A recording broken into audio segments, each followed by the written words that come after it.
Today we're talking about how New York City schools just spent $700,000 on jerk chicken. Yeah, apparently math is out and poultry is in. Today we're gonna break down how a single restaurant managed to drain school funds faster than kids drain their parents' credit card for Robux.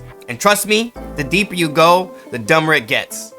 Big Apple Education funneled $745,000 to a single Caribbean restaurant in Brooklyn over the past year with numerous orders for jerk chicken and other cultural favorites, blowing past spending limits. And some $613,000 of Department of Education's massive tab was racked up by orders from one middle school to Fusion East, an East New York eatery that's in a program that steers businesses toward minority and women-owned shops, officials said. $750,000 on jerk chicken. That's not catering, that's a hostile takeover of poultry. The DOE just decided, yeah, forget textbooks, kids can just eat their way to an education.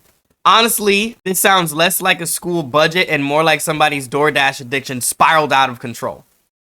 Here's the part nobody wants to say. If you swap the Caribbean restaurant with, say, a Chick-fil-A, the outrage would be 10 times louder. People would be rioting over corporate influence in schools, but slap this minority and women-owned shop label on it and suddenly it's untouchable. It's less about education and it's more about optics, and even more, it's about politics. But Fusion East politically connected owner Andrew Walcott insisted Monday that his food and service is worth the loyalty from the DOE, though he claimed the middle school tried to stiff him after he helped bail administrators out in a time of need. About $1.17 million has been spent since 2022, with nearly $750,000 this past year spent at Fusion East, according to the comptroller's numbers. Walcott serves on the mayor's Small Business Advisory Commission and Veterans Advisory Board, and he also serves on the Brooklyn Chamber of Commerce Executive Board, but the restaurateur denied his civic involvement and has anything to do with his restaurant's big payday.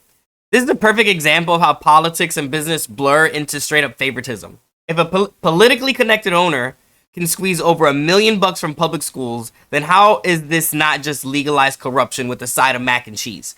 Imagine the outrage if this money had gone to, say, a defense contractor or a tech startup. People would lose their minds. But food, suddenly it's wholesome?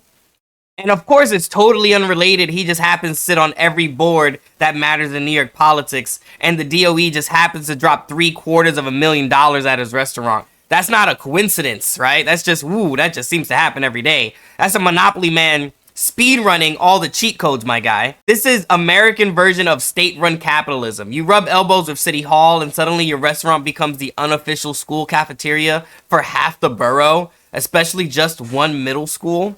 People scream about corruption in other countries, right? But this is just as bad. Only ours comes with the side of rice and peas.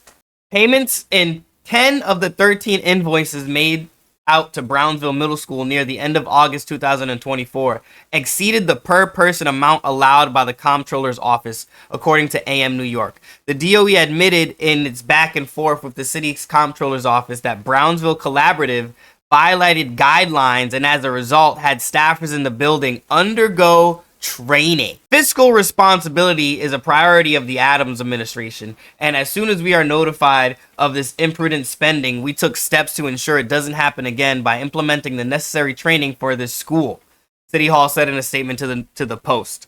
The Department of Education, in a statement Monday night, said financial responsibility is critical to the New York City public schools, and we worked closely with the comptroller's team to respond to these concerns. No non-contracted procurement rules were violated. Critically, it is incorrect to say that Brownsville Collaborative Middle School has been the primary solicitor of the company's services. New York City public schools implemented the necessary corrective action with this school, including a leadership team and administrative staff procurement training. The department said it is looking into Fusion's owner complaint of waiting months to get paid and is committed to making sure vendors are paid in a timely manner. So the school blew past the per person spending cap 10 out of 13 times, and the punishment was training session. That's right, a training session. That's not accountability. That's when you catch a kid shoplifting and make him watch a PowerPoint about honesty. Or just give him a piece of candy and send him back to his classroom. Meanwhile, $750,000 has already evaporated into this man's pockets over some chicken. This is where bureaucracy becomes a shield. They're basically saying no rules were technically broken. We just massively ignored the spirit of the law. If any regular taxpayer even overspends a little bit, even like 50 bucks on their taxes, the IRS would be at their door with pitchforks. But a school district torches public funds and taxpayer money. You know what they get? A training. Thank you guys for watching the video. Let me know your opinions below about this whole New York City jerk chicken fiasco. I'll see you guys later. Peace.